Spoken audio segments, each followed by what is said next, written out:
Hello, everyone. Welcome to today's Hinckley Forum. My name is Ty. The Hinckley Institute of Politics is a nonpartisan institute at the University of Utah. The Hinckley provides an array of transformative experiences for students through internships, forums, and classes. Hinckley forums seek to foster public discourse and civil debate on the most current and pressing issues, bringing in local, national, and international thought leaders. Today's conversation was organized and is moderated by Stephen Lobel, professor of political science at the University of Utah. I will turn it over to him to get us started. Thank you. Thank you for the kind introduction. Thank you for the audience at our security challenges facing Europe, the Middle East, and Indo-Pacific regions. The panel today, the roundtable today, is sponsored by the University of Utah Department of Political Science, and also thanks to the Hinckley Institute of Politics and to Nicholas for helping arrange this. Let me go ahead and introduce our panelists here from my left to right. Anders Wivel. Anders is a professor of international relations at the Department of Political Science at the University of Copenhagen.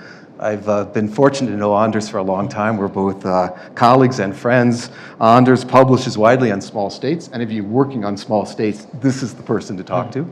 He's an expert in this area. He also works on international order and peaceful change. He has, in fact, a new book coming out on international organization and peaceful change in world politics. And also he works in neoclassical realism, an area that I also work in. So it's a pleasure to have him.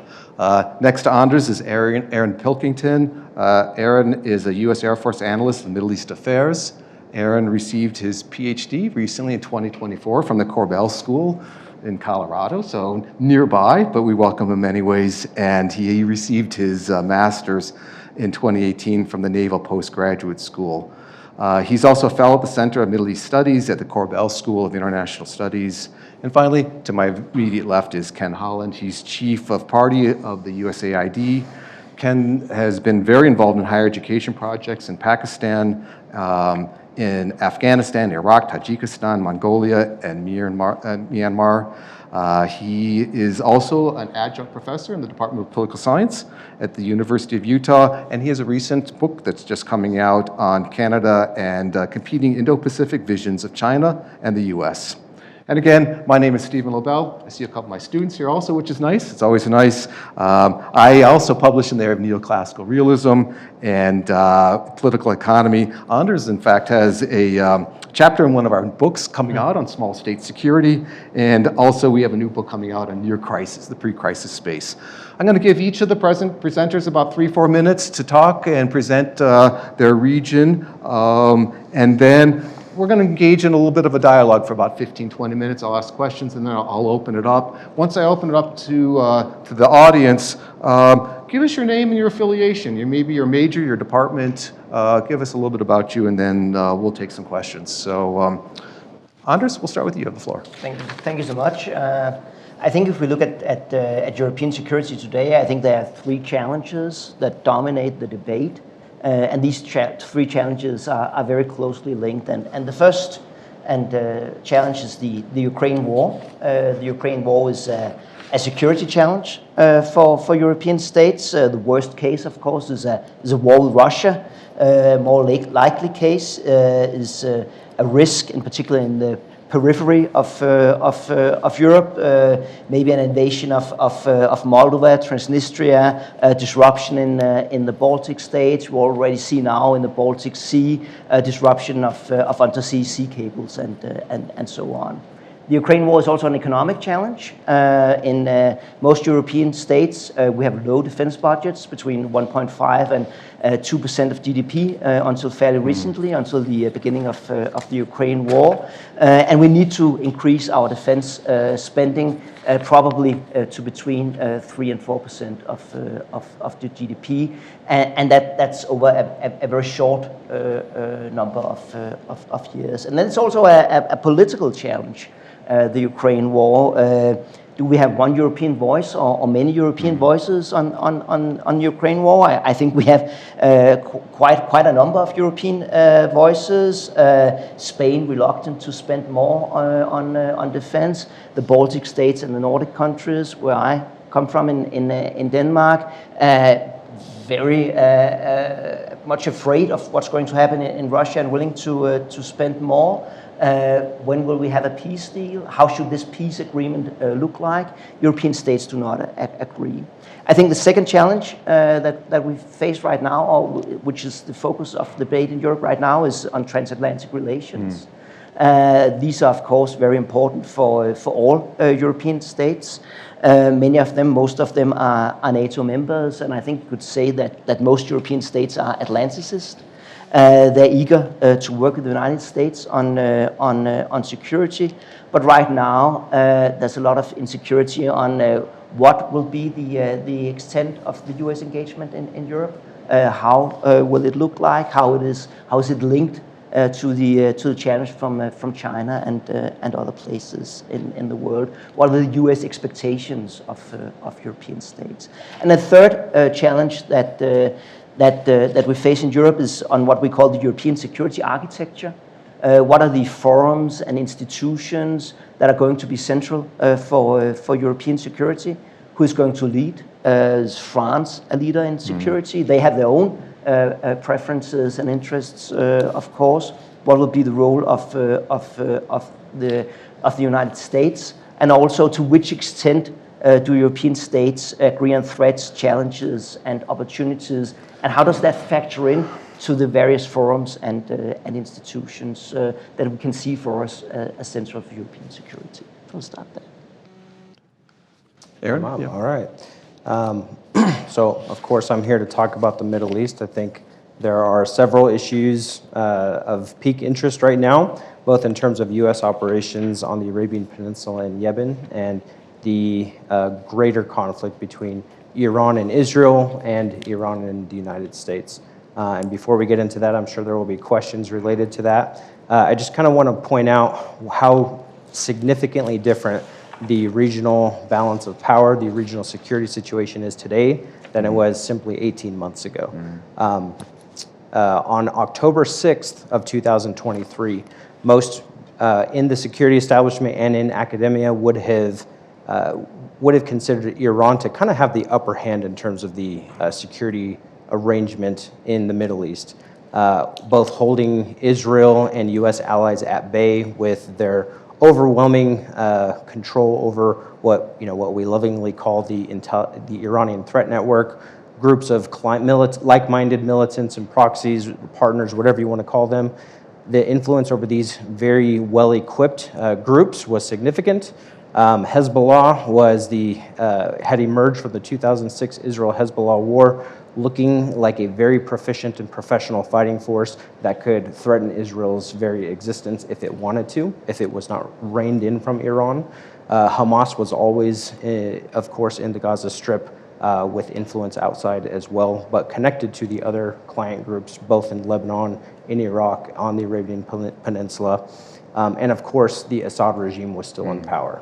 And since October 7th, so I'm going to plug for myself and embarrass myself all at once. So on October 8th, I published an article called "The Israel-Hamas War, No Matter Who Loses, Iran Wins." And Iran is not winning right now. Iran is losing hard. Hamas is no longer a viable fighting force. Hezbollah is kind of, my intent here is not to disparage Hezbollah, but they have kind of lost significant power and influence in the region, and they are very hesitant to do anything further to provoke Israel for another incursion. And of course, the Assad regime no longer exists. Last year, Israel conducted 2 strikes against Iranian territory, both, as you know, in April, a very limited strike in response to the Iranian strike in April. And in that strike, Israel went after very minimal targets, undoubtedly by the encouragement of the Biden administration to show restraint. And then shortly thereafter, Israel started going after more fervently different elements within the Iranian influence network within the region. They killed Hassan Nasrallah, who was the Secretary General of Hezbollah. They assassinated Nilforshan, who was an IRGC Quds Force commander in Lebanon. And they killed Ismail Haniyeh in Tehran, which was an affront to both Iranian sovereignty and the overall network. And in response, Iran launched over 300 munitions And then Israel went after Iran's air defense systems, exposing how vulnerable Iran really was. So on top of the weakening of Iran's overall network and the demonstration by Israel that they could reach out and touch Iran almost at will, we find ourselves in a very different situation today than we did on October 6, 2023. So I'll leave it there, and I'm sure we'll get back into that topic. Ken? Yeah. When you look at the Indo-Pacific, the most striking fact is the ambitions of China. So the United States in both the Trump and Biden administrations refers to China as a revisionist power. What that means is that China is not satisfied with the current position it holds in the Asia-Pacific, and it actually wants to replace the United States as the hegemon in the Asia-Pacific. Now, there are lots of evidences of this ambition that China has to displace the U.S. And the first thing you could do is look at China's territorial and maritime objectives. So, for example, the South China Sea. China uses a device called the 9-dash line to claim 90% of the South China Sea. The Philippines took China to the Permanent Court of Arbitration in The Hague in 2016, and that court ruled there was no legal basis under the United Nations Convention on the Law of the Sea for these Chinese claims. But China has ignored that ruling, has militarized islands in the South China Sea, and it has invaded the exclusive economic zones of 5 Southeast Asian countries, not only the Philippines, but also Taiwan, Vietnam, Malaysia, Brunei, so we have the South China Sea. The next is the East China Sea. So again, China claims control over islands belonging to Japan. Japan refers to them as the Senkaku Islands. So that's a conflict between China and Japan. Also, the Korean Peninsula. China regards North Korea as a buffer state between US forces in South Korea and, of course, the Chinese border. So China maintains and supports the regime in North Korea, and that's also a flashpoint. Also, we have the border between India and China. So that border is not clearly defined, and there are armed conflicts between Chinese forces and Indian forces. China also is developing something called the String of Pearls, which are naval bases in the Indo-Pacific region. They already have a naval base in Djibouti on the Horn of Africa, on the Red Sea, and they are developing ports in Pakistan, Sri Lanka, and Myanmar as well. Now, the United States during the Korean War established mutual defense alliances with several Asian countries, including Japan, South Korea, Australia, the Philippines, and Thailand. And the U.S. has maintained most of these bases, and these agreements are still in place. And it was designed to counter both the Soviet Union during the Cold War and Communist China. The question now is, what is the Trump administration's attitude toward these mutual defense treaties? President Trump has said he wants these countries to pay for their own defense. So he's converted. Ken, I'm not going to let you answer your question yet. Okay, good. Going to keep them on their seats, all Okay, right, on all the right. edges here. I'll We'll stop get there. we'll get to that. Okay. So we're going to have a little bit back and forth, and you guys, I'm going to start down with European security and Anders and ask a couple questions, and then perhaps I'll work my way up to Aaron and ask about the Middle East, and then finally with Ken, and that's what we got to keep. We have to ask about these security agreements and partnerships and what's going to happen to them. So Anders, in terms of European security, I mean, we're all watching the news and following what's going on. And we're seeing the discussion, the talk of the U.S. playing perhaps a lesser role or a much lesser role in Europe and European security. What's likely to replace the NATO? I mean, are we likely to see some kind of European security agreement, commitment? What do we see about countries like Poland, which actually have a large standing, one of the third largest militaries in NATO, or Germany? What's European security look like in a perhaps post-NATO period? I don't see the European Union replacing NATO. Yeah. I think the European Union is most importantly what you might call a low politics or soft political actor in international relations. It's unlikely that we will see like a European Union command of armed forces.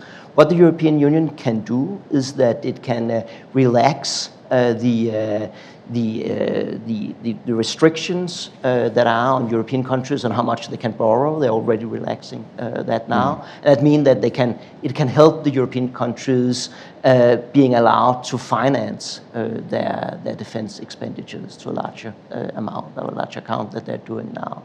I think also the European Union is a hub for political discussions in Europe.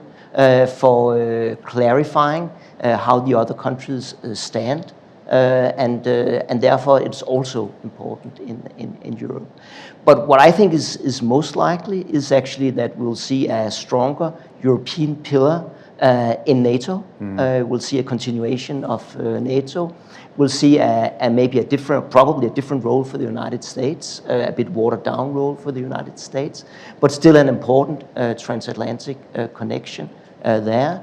And then we'll see the European countries doing more, actually, as the US has also asked the Europeans to do in NATO. And I think what we will see in addition to that is not so much kind of a widely European alternative, but we'll see different clusters of European states working together. And I think these clusters, they will be based on geopolitical interests. So they will be, in some sense, geographic. They will also be based on the strategic cultures, who can work together, which kind of security outlook do they have. And I think we've seen actually the kind of the precursor of that also in recent years, but because we've seen in the margins of the European Union, we've seen kind of coalitions of able and willing developing, one anchored by Britain, another one by France, another one by Germany, and we've seen smaller states like my own state, Denmark, actually pitching into all of them. Wanted to hedge a little bit by being part of all of them. But I think what we see now is kind of countries making choices. And these choices being made upon geopolitical interests. So what we see now, for instance, in Northern Europe, is a lot of conversation going on among the Nordic countries, the Nordic and Baltic countries, Nordic-Baltic countries, and Poland, seeing that as a cluster of states with similar interests, with I would say a pretty hawkish approach to Russia. A willingness also to increase defense expenditure, an eagerness to cooperate with the United Kingdom and the United States. And we'll see other countries like France having perhaps a slightly more Europeanist approach, seeing more of a leader role for themselves. But also, again, if we look at the French position, also appreciating the link to the United States, actually. Yeah, interesting. And then, I mean, part of this is Europe's lack of its homegrown military industry. So I assume that's part of the story also, the longer term plan. Let me ask you also, in your opening statements, you didn't say too much about Ukraine. There's discussion of some kind of European peacekeeping force. I mean, we're 3 years into this. What's next? What do you see next for Europe as it relates to Ukraine? I think the challenge for Europe is, as you hinted in your comment, that Europe is really military weak and dependent upon the United States. Yeah. And therefore also, and also for reasons of being accustomed to the United States being the first among European countries in a sense. Yeah. The Europeans are also waiting for the U.S. and expecting the U.S. to take the lead Yeah. on this. I think if the United States take the lead or the Europeans take the lead, I'm not sure. Sometimes in Europe we have these debates as if it would be a very different agreement if the Europeans took the lead. I'm not sure that's the case. I think if you look at the war between Georgia and Russia in 2008, the European Union took the lead personified by the French President Sarkozy. France had the chair of the EU at that time, and now there's a lot of criticism from European countries on the U.S. Coming too close to Russian interests and being too accommodating, but the Europeans were actually quite accommodating also to Russian interests and at that point. So I think if I was Zelensky and Ukraine, I would be a little bit worried, no matter who took the lead on this one. So I think the military weakness of the Europeans, it puts them in a kind of little brother position here vis-a-vis the United States. Yeah. Aaron, let me ask you a couple questions. You gave us great introduction. I want to run with one of the points you brought up and take it a little further. You brought up change in the regional security balance since October 7th, 2023. You talked about Iran. Other changes in the region? Other changes other than Iran? Other than Iran, yeah.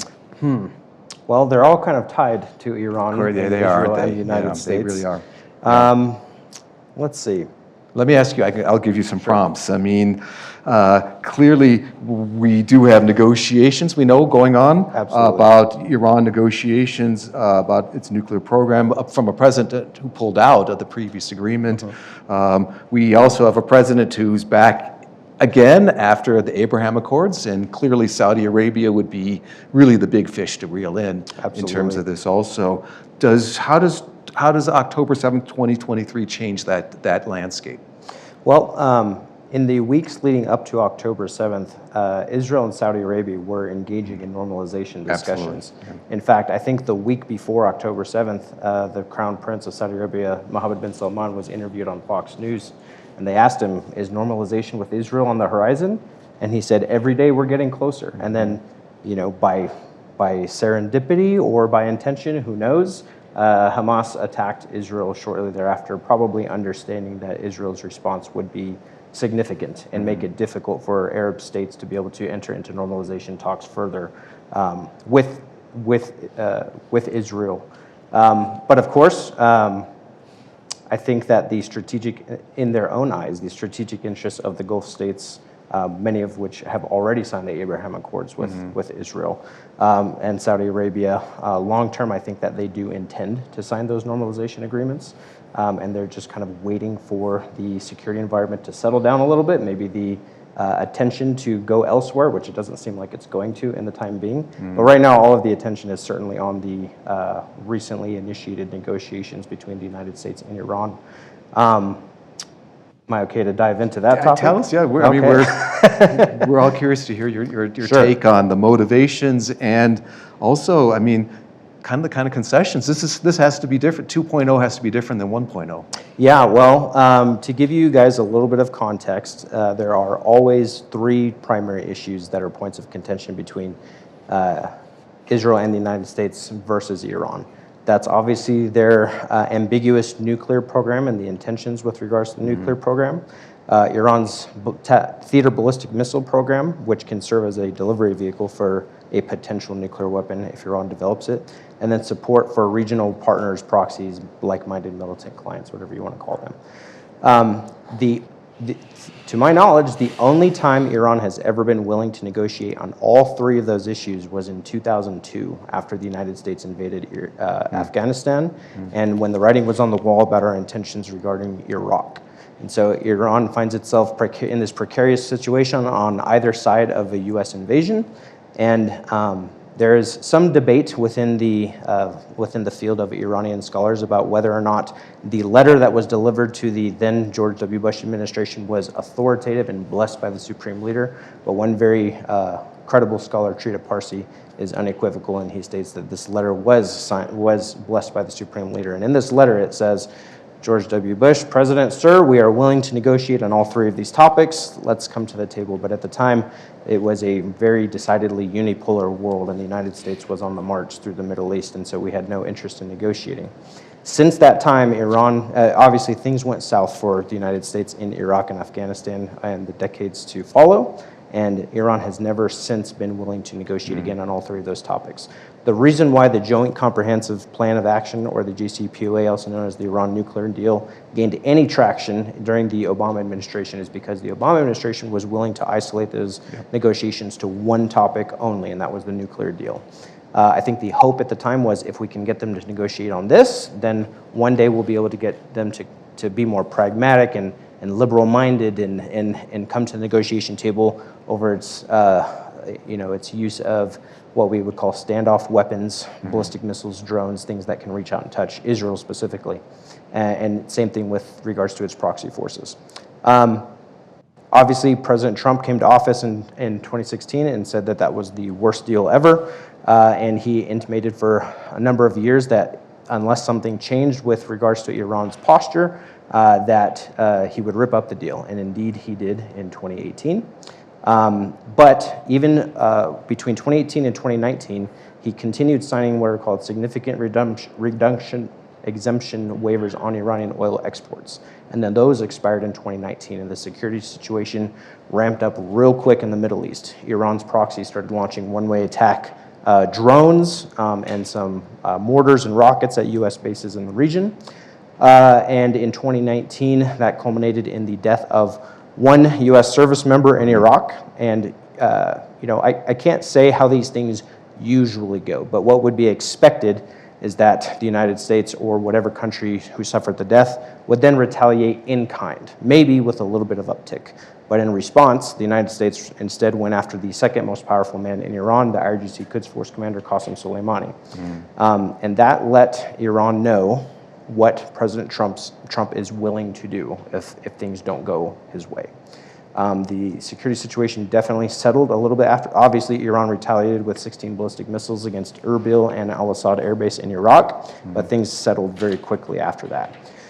That said, in 2020, the Biden administration came to office, and they immediately wanted to get back to the negotiation table with Iran, and Iran had preconditions, and those preconditions were, you show us respect first.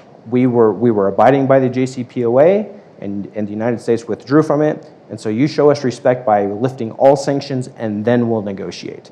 And of course, the Biden administration did not lift sanctions, and those negotiations went nowhere. Well, here we are again with the second Trump administration, who still remembers what he called the worst deal ever, and it was only isolated to those to the nuclear situation. The difference between the Biden administration and the Trump administration is that Iran is significantly weaker now. They don't have the ability to obfuscate their involvement by simply tasking Houthis or Kataib Hezbollah or Sayyid al-Shahada in Iraq or Hezbollah in Lebanon, and the U.S. administration or Israel would simply blame those groups. President Trump has made it.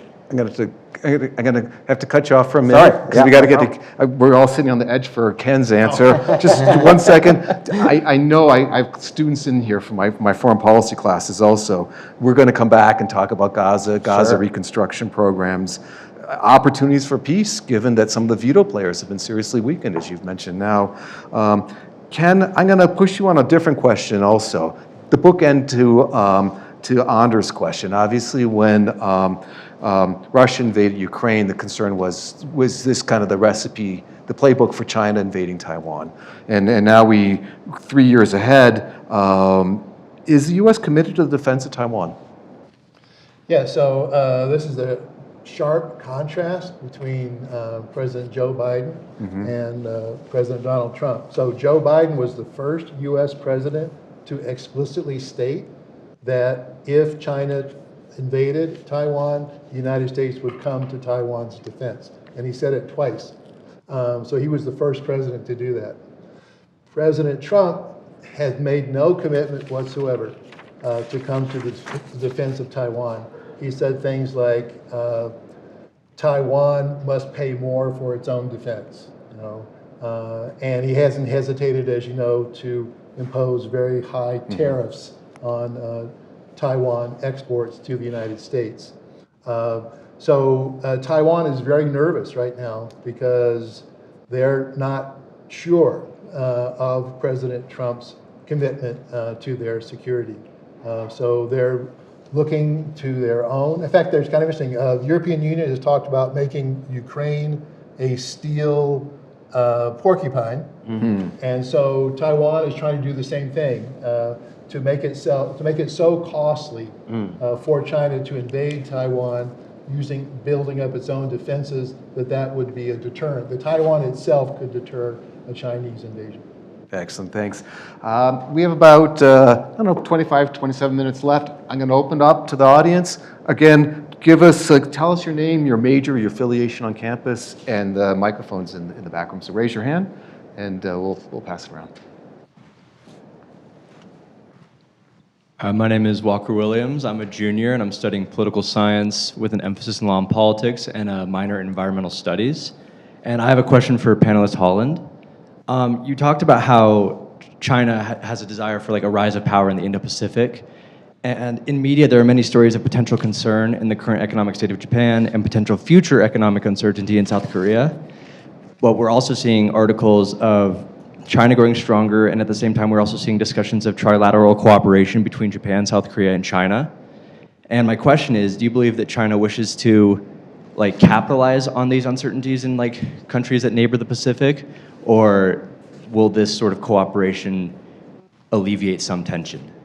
No, that's an excellent question. So our major allies in the Indo-Pacific, Australia, Japan, South Korea, India, they have a very interesting relationship with China because China is their major trading partner, and they get a lot of Chinese investment, in their own economies. At the same time, they know that China is their major security threat. So they've been looking historically to the United States as their guarantee that they will be protected against Chinese aggression. But they're trying to maneuver in this middle space between being economically dependent on China, but at the same time knowing China is their major long-term security threat. Thanks. Other hands? Up. There you go. So with China's Belt and Road Initiative, as they push further west, kind of more toward Iran, do you think that'll put more pressure on more of the security concerns in the Middle East from, I guess, the Chinese sphere? Well, it's funny, I'm finishing an article today, actually, on this very question. So I'm looking at the desire of China, Pakistan, and Afghanistan to extend the China-Pakistan economic corridor through Afghanistan and to link China, Xinjiang province, with Central Asia, with the Middle East, with Iran, with Iraq. So this is very much part of China's ambition, is to basically take advantage of the U.S. absence from the region. Yeah. Aaron, you want to? I Sure. assume you have a couple words to say about this also. I sure do. Yeah, so obviously we are living in the environment of great power competition. And there's an inseparable connection between prosperity and security. And as as China becomes more involved in the Middle East, they have to play a very delicate balancing act by keeping Iran safe and not angering Saudi Arabia. And it's difficult to do when the primary Iranian adversary, Iran has several adversaries, right? So they have the United States, they have Saudi Arabia, and they have Israel. And China likes to keep everybody happy, but they also want to influence the outcomes in their favor in a very delicate way, which is true for all countries, right? So it's not as though China is the only country that wants to be secure and prosperous. However, it's just that they're dealing with, they are certainly helping Iran circumvent U.S. sanctions. They're the largest purchaser of Iranian oil, and this does not please Saudi Arabia, and they want to be able to be involved with business enterprises everywhere possible, both to provide for their security and their prosperity.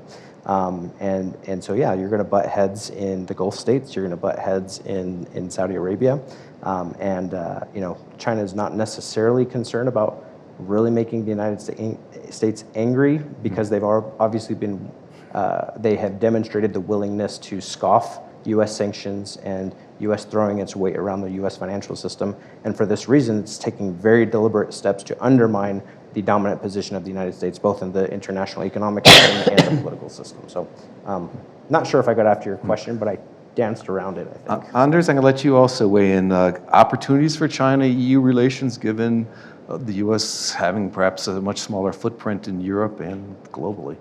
I think in Europe, the approach to China has changed very much over the past decade. If we go back to 10, 15 years ago, China was very much seen as an opportunity, as a market for Europe, as a partner in economic cooperation. And if we look at it now, China is much more seen as a security challenge. There are warnings in European countries on companies on working on high technology, on universities. Be cautious if you cooperate with China.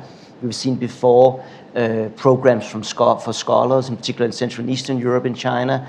I think people are much more cautious to take these opportunities now. So there's definitely been a change, also in terms of China being competitive in terms of supplying G5 networks. Countries holding back on that, also because of advice from the US and the security challenge. So I think it's become much more difficult for China to navigate in Europe, and I think also the Ukraine war is part of that. China seeing as a supporter of Russia in this, and therefore also being associated with this kind of authoritarian grab of a smaller country. Yeah.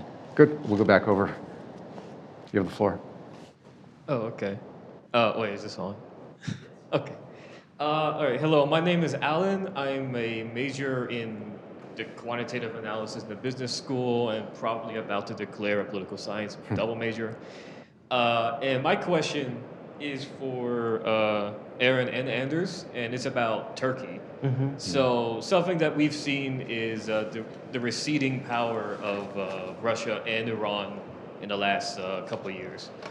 And what I'm wondering is Turkey really the biggest winner here? Like, what do you guys think about Turkey? I think in terms of European security, Turkey is obviously in a complicated place.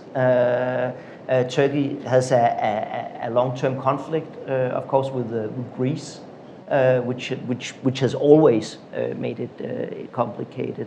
Now Turkey is taking this position, also often as a middleman between the West and Russia and the Middle East. I think from the European point of view, I think good relations with Turkey, or at least working relations with Turkey, are seen as necessary. It's better to have Turkey inside NATO, to have relations with Turkey, than to break with Turkey. I think, like Hungary, Turkey is kind of on the margins of Europe politically, often in opposition to what goes on in Europe. But still, there's a strong interest in keeping fairly good relations with Turkey. I think if you were to sit down with Erdogan in a public space and ask him what is your greatest security threat, he would tell you the Kurds. The Kurds are our greatest security threat, and whether objectively that's true almost doesn't matter, because he very much treats them as a very significant security threat. And Turkey has been probably the most ardent underminer of the Assad regime over the last 10 years throughout the Syrian civil war. They hosted the first group of of deserters from the Syrian army and all those sub-state groups that were working to overthrow the Assad regime.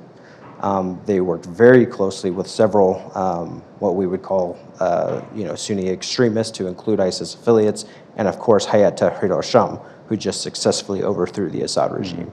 And yes, Turkey is elated about the downfall of the Assad regime. In fact, the HTS-led government, or the new Syrian government as we're calling it now, is working very closely with the Syrian government to help provide for Syria's new security, because Israel essentially has free reign in the air domain over Syrian airspace, and has even set up shop in southern Syria in certain outposts, and kind of expanded the demilitarized zone in some of those areas down there. Turkey certainly can overstep its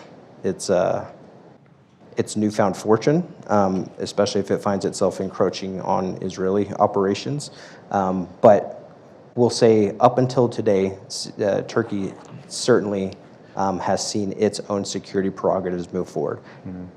Or at least the conditions are set for them being able to go after additional Kurdish in northern Syria. The new HTS-led government does not want to abide by the previous arrangement that the Assad regime had, which was to allow Kurdish forces in the north to have semi-autonomous zones.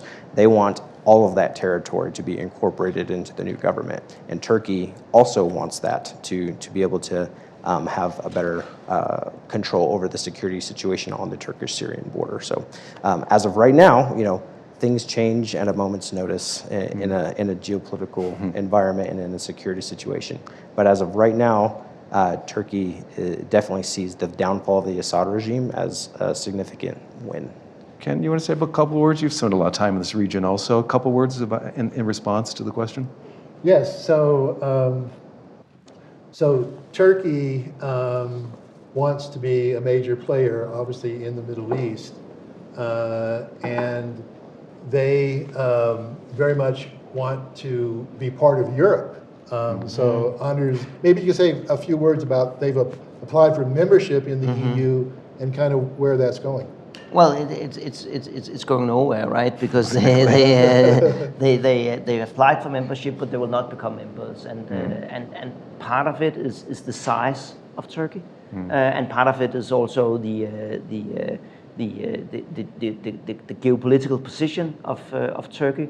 But right now, and in the political development that we've seen over the past decade or two, they would definitely not live up to the criteria of becoming members of the European Union because of democratic backsliding also.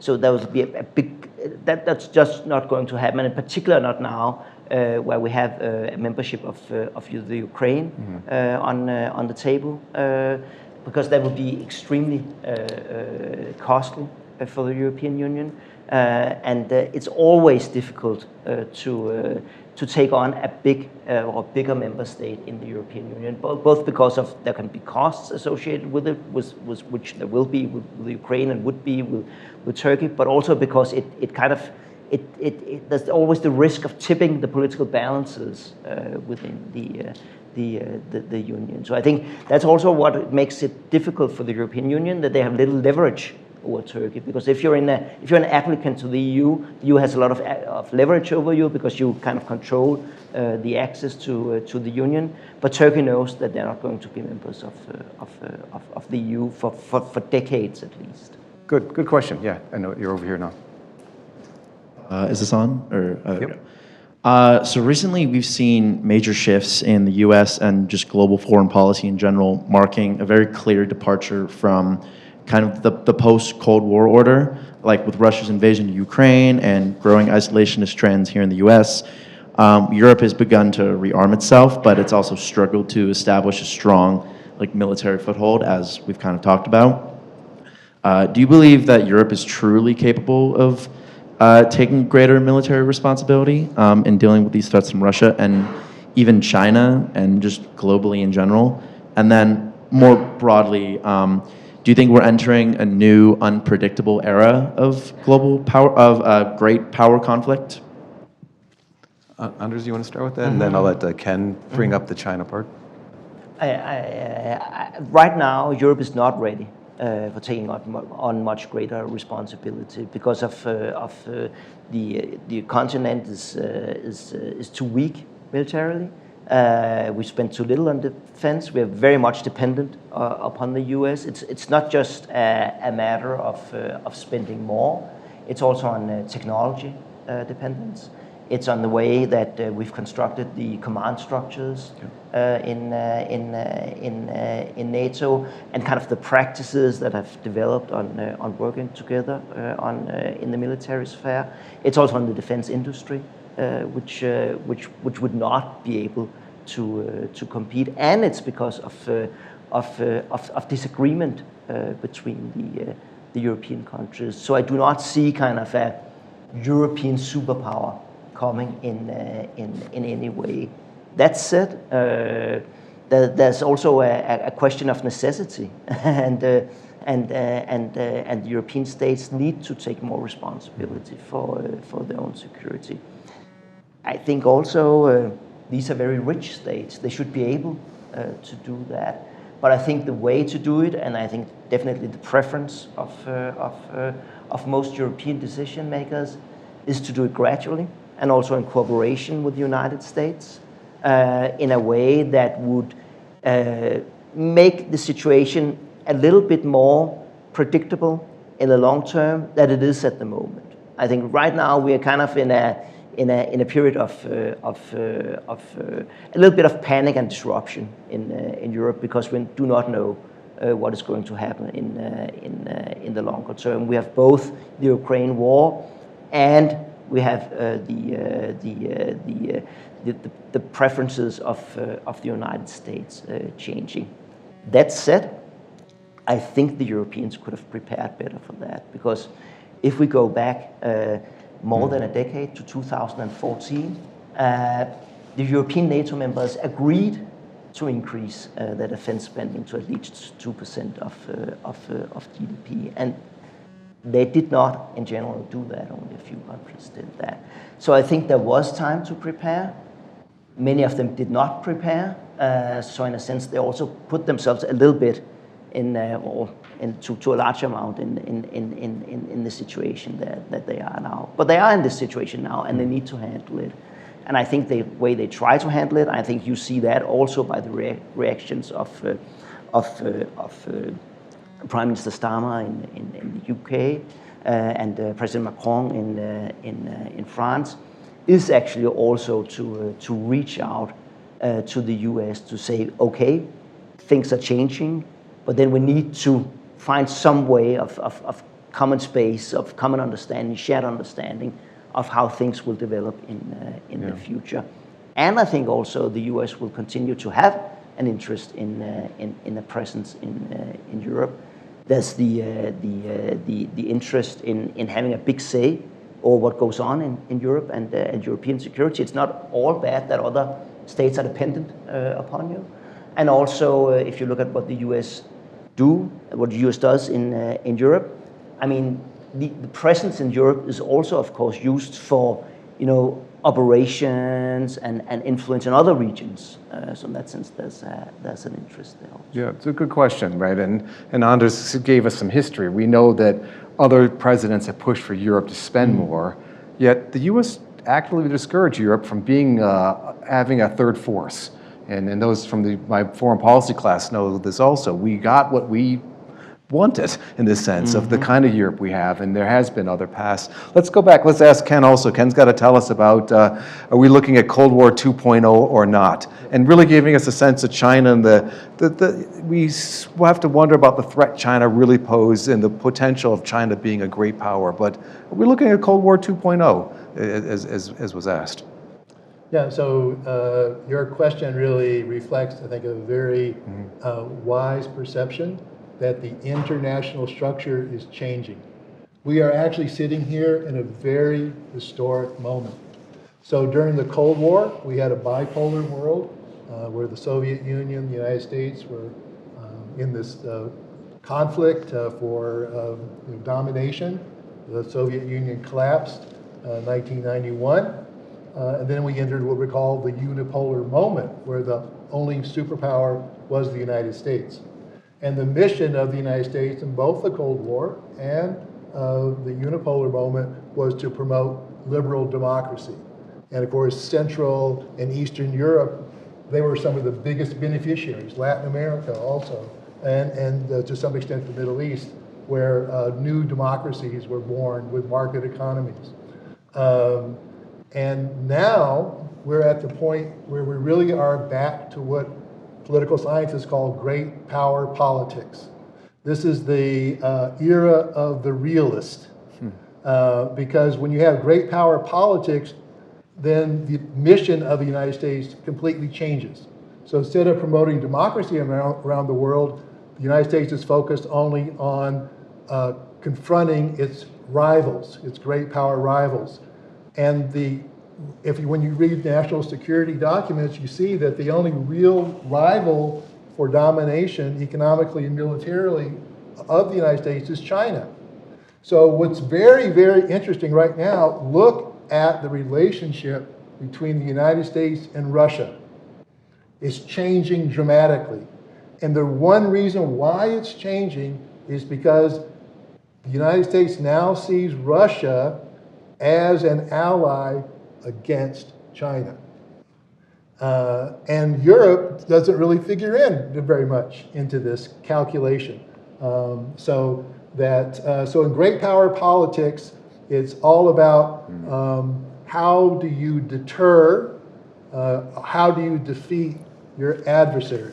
And if you focus on China, then an alliance with Russia makes perfect sense. Yeah, good. Yeah, and we're increasingly seeing people talk about wedge politics, driving that wedge between China and Russia.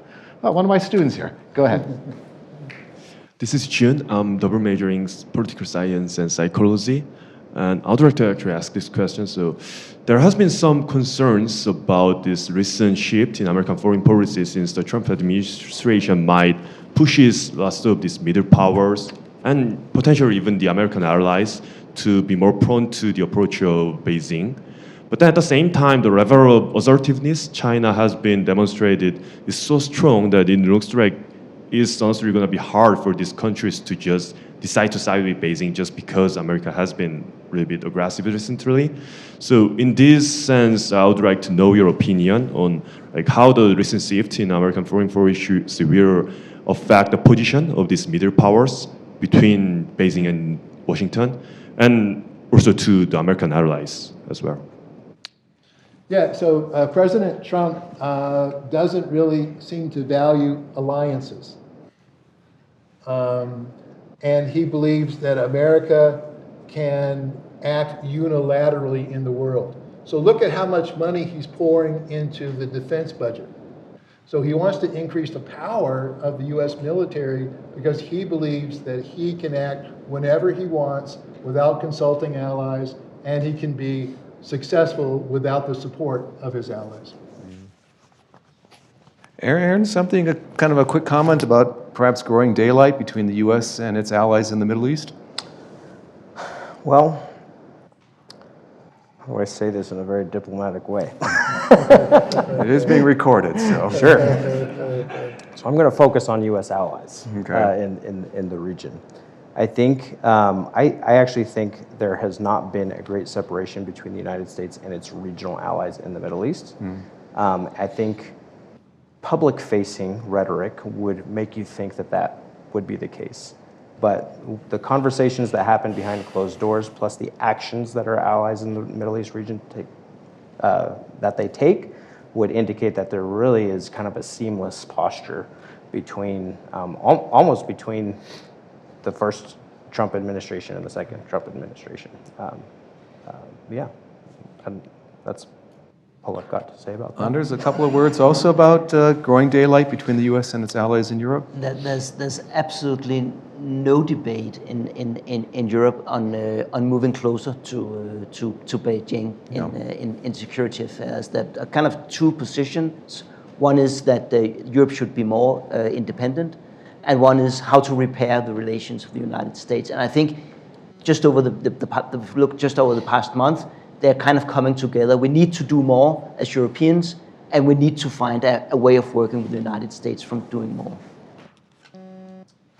My name's Diego. I'm studying political science, international studies, and economics. And my question is addressed to anyone on the panel, especially if it's particularly pertinent in any of the regions covered. But it has to do with AI, especially as it's emerged in the US and China, potentially in the EU soon, especially in its capacity to influence traditional warfare, cognitive warfare.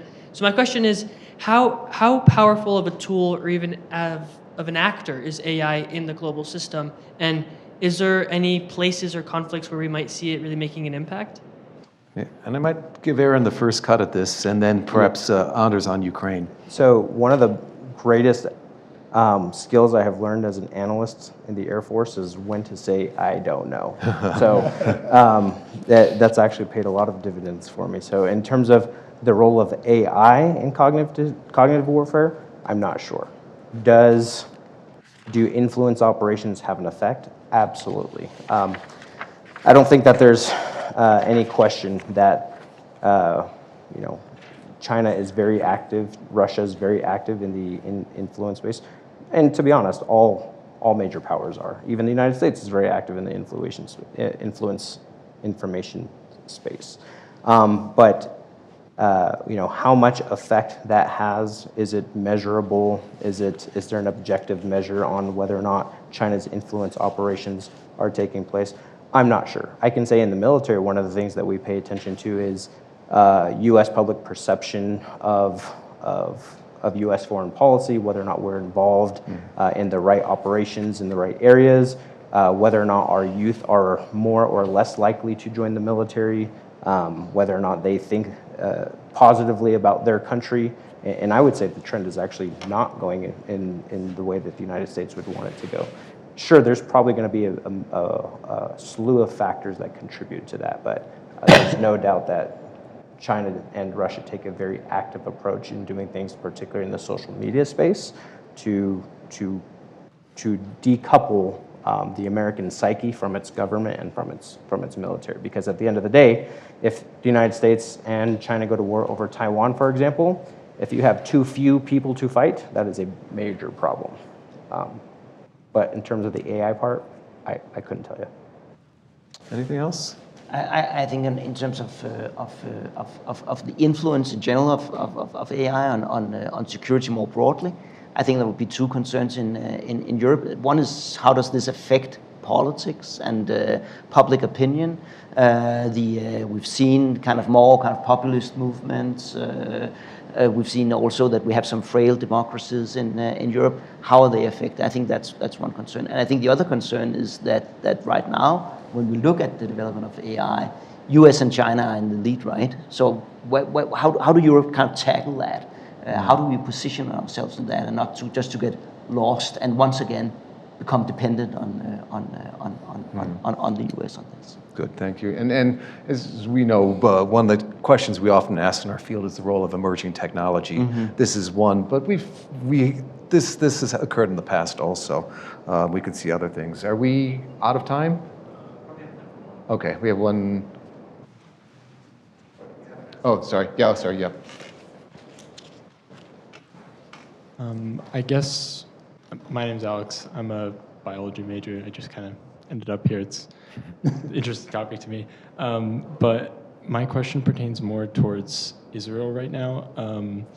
I heard you say that Hamas has been rendered pretty ineffective as a fighting force recently. How does that pertain to some peace coming anytime soon? I've heard there were strikes recently, especially strikes that had a lot of a civilian toll. So does that mean that there will be peace coming soon, or what kind of? Yeah, so most analysts are notoriously bad at predicting the future, and I don't exempt myself from that. If you're asking if I have any insider knowledge, I definitely do not. I think that what Israel is doing right now is trying to ensure that what happened on October 7th, 2023 will never happen again. And they're willing to take drastic measures to ensure that is the case. Is peace coming down the line? I don't know. I hope so. I think most of us would say we all want peace. But what world leaders would tell you is we want peace too, but we want the conditions set so that that peace remains, and that the political environment on the other end of that peace favors us. And that is a very realist perspective, right? Everyone is out for themselves, and everyone is trying to provide for their own security, and I think that is certainly true right now. Are we done? Oh, thank you, everybody. Anders, Wivel, thank you. Aaron Pilkington, thank you. Ken Holland, thank you for your time. We really do appreciate your comments. Thank you.